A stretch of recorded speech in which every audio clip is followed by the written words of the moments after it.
Hello, I'm Chef David Bearl, and I work with the University of Florida IFAS Extension Service and the Family Nutrition Program. And today I'm going to demonstrate how to cut fresh vegetables. I'm going to start with a bell pepper, but the first thing I did was I washed my hands for 20 seconds. The next thing I did was put a paper towel under my cutting board for safety, and I had sharpened my knives before the demonstration started. So for cutting a bell pepper, a lot of people cut them in half this way. I'm going to show you a different way. I take the ends off, set them aside, and then I'm going to unroll the pepper. This removes the membranes.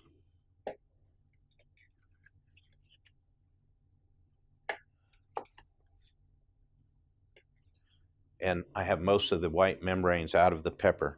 The first cut I'm going to do is a large dice, and the way to do that, you always want to cut on the inside of the pepper too. Lay the outside of the pepper on the cutting board. That's a safety thing. It's harder to cut on this side.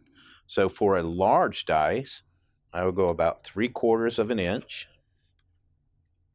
width, and then come back 3/4 of an inch, and I have large dice. Now we cut different shapes and sizes when we're doing vegetable cutting, and the reason we do that, there's two reasons. One is for presentation on the plate, and the other has to do with cooking times.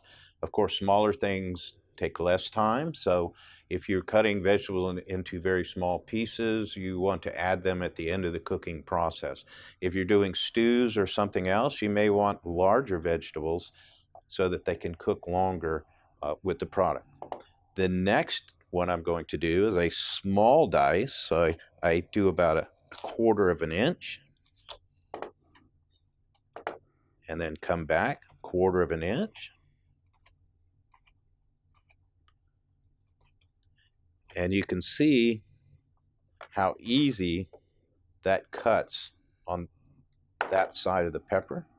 The next one would be a very fine or fine dice. So I cut very thin strips.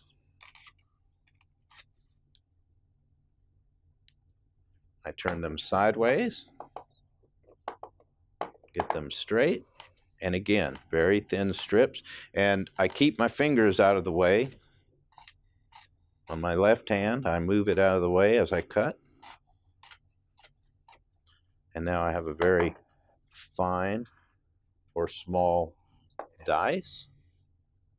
The next slice I'm going to do is a julienne, but I'm going to show you, I keep the knife on the cutting board as I slice.